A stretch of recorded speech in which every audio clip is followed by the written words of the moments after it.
Hi అండి, welcome to turning point. మెయిన్గా ఈ వీడియో తీయడానికి ఒక పెద్ద రీజన్ ఉంది. ఎందుకంటే మీరు ఆల్రెడీ తమిళ చూసుంటారు. చాలామంది అంటే జాబర్స్ కాకుండా ఎవరైతే అర్నింగ్స్ అంటే సంపాదిద్దామని చెప్పేసి జాబ్ను వదిలిపెట్టి, అంటే చిన్న చిన్న జాబులు కావచ్చు, పెద్ద జాబులు కావచ్చు, వాటన్నిటిని వదిలిపెట్టి ఫ్రీలాన్సింగ్ మీద పడ్డారు. అంటే ఫ్రీలాన్సర్ అంటే మీకున్న టైంని యూజ్ చేసుకుంటూ జాబ్ చేయొచ్చు.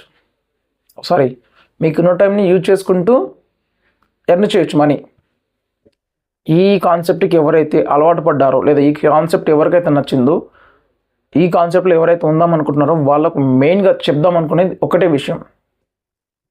గుర్తుపెట్టుకోండి, 100 మంది ఈ ఫ్రీలాన్సింగ్లో చేస్తే రిజల్ట్ కేవలం 2 to 5% లేదా మ్యాక్సిమం 10% వస్తుంది. ఎందుకు? ఒకటే రీజన్, వేరే ఏమీ రీజన్స్ లేవు. అఫ్కోర్స్ వేరే రీజన్స్ ఉన్నా కూడా మెయిన్ ఒకటే. నాకు అనిపించింది ఏంటంటే, వాళ్ళ బాడీ ఏదైతే ఉందో అది 2024లో ఉంది. బట్ వాళ్ళ బ్రెయిన్ వాళ్ళ మైండ్ సెట్ ఎక్కడ ఉందంటే 1980sలో ఉంది. 1990sలో కాదండి, 1980sలో ఉంది. నిజం ఇది. ఎందుకంటే నా చిన్నప్పుడు నేను విన్నాను, జాబులు ఇద్దామంటే కూడా తీసుకునే వాళ్ళు లేరు అని చెప్పి. అంటే అప్పుడు జాబ్స్ ఎక్కువ ఉన్నాయి, క్వాలిఫికేషన్ ఉన్న వాళ్ళు తక్కువ ఉన్నారు. అప్పుడు ఎక్కువ ఉన్నాయి కాబట్టి అదే మైండ్ సెట్ ఇప్పటికీ కూడా ఉంది మనకి. నాకు జాబ్ వస్తుందిలే, నాకు కస్టమర్ వస్తారులే, నాకు ఇన్వెస్టర్ వస్తారులే, నాకు ఒక ఇన్వెస్ట్మెంట్ చేసేవాళ్ళు పర్సన్స్ వస్తారులే. అంటే మనం వెళ్ళి జస్ట్ ఎక్స్ప్లెయిన్ చేసి డెమో ఇచ్చిన వెంటనే కస్టమర్స్ కొంటారు.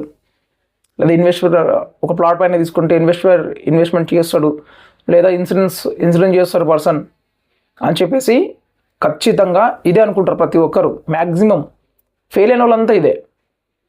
ఇది రాంగ్ అండి. ఎందుకంటే మీరు ఫ్రీలాన్సింగ్ కాబట్టి నిజంగా ఆపర్చునిటీ ఉంది. 100% మీరు ఎంత ఎక్స్పెక్ట్ చేస్తున్నారో అంత అర్నింగ్స్ ఆపర్చునిటీ ఉంది. కానీ ఫస్ట్ ఆఫ్ ఆల్ మీరు చేంజ్ కావాల్సింది మీ మైండ్ సెట్ మాత్రమే. మీ మైండ్ సెట్ చేంజ్ కాకుండా మీరు సక్సెస్ కాలేరు.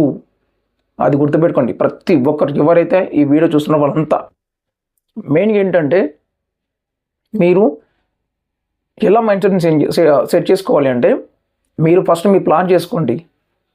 ఏంటి అసలు నేను ఫ్రీలాన్సింగ్ ఎన్ని అవర్స్ నేను చేయగలుగుతా? 8 hours, 10 hours, 5 hours, 4 hours, what ever, 2 hours, even part time అయినా పర్లేదు. ఈ 2 hours లేదా 5 hours లేదా 8 hours లేదా 10 hours ఎలా నేను యూటిలైజ్ చేసుకోవాలి, దాని గురించి ఆలోచించాలి. కానీ ఈ ఫ్రీలాన్సింగ్ జాబ్లో చాలామంది చాలా రకాలుగా టైం వేస్ట్ చేస్తారు. యూట్యూబ్, ఇన్స్టా, వాట్ ఎవర్ చాలా. సో వాళ్ళందరూ నేను చెప్పదలుచుకునేది ఒకటే, మీ టైంని మీరు వాడుకుంటేనే మీ ఫ్రీలాన్సింగ్కి వాల్యూ ఉంటుంది, లేదా మీరు అనుకున్న గోల్ని రీచ్ కాగలుగుతారు. లేకపోతే లేదు. అర్థం చేసుకోండి. ఒకసారి వీడియో చూసిన ప్రతి ఒక్కరు అర్థం చేసుకోండి. మీరు బాగుపడాలంటే మీ టైంని మీరు ఎలా వాడుకుంటున్నారు అనేది మీకు తెలిసి ఉండాలి. లేకపోతే సక్సెస్ కాలేరు మిత్రమా.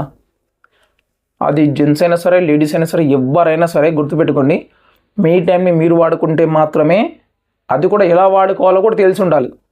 మీకు తెలీదా? ఫైండ్ అవుట్ ఏ బెస్ట్ మెంటార్. ఒక మంచి మెంటార్ని సెలెక్ట్ చేసుకోండి. మీ సీనియర్, మీ అప్లైన్, మీ టీమ్ లీడర్, ఎవరో ఒకరు నీ గురించి, నీ ఎదగడం గురించి వాడు ఒక ప్లాన్ ఇస్తాడు. అని ఫాలోగా ఆ పర్సన్ని, మీ సీనియర్ పడుతున్న మేడం కావచ్చు, సార్ కావచ్చు, వాట్ ఎవర్, వాళ్ళని ఫాలో అవ్వండి. బ్లైండ్గా ఫాలో అవ్వండి. ఏమైంది, ఎట్లా ఉందని చెప్పేసి అడగకుండా, ఎందుకని అడగకండి. బ్లైండ్గా ఫాలో అవ్వండి. దానికన్నా ముందు మీరు నిజాలు తెలుసుకోండి. ఎలాంటి ప్లాట్ఫామ్లో నేను ఉన్నాను ఇవి తెలుసుకొని వెళ్ళడం మంచిది. లేదా మన ఛానల్ని సబ్స్క్రైబ్ చేయండి. Thank you.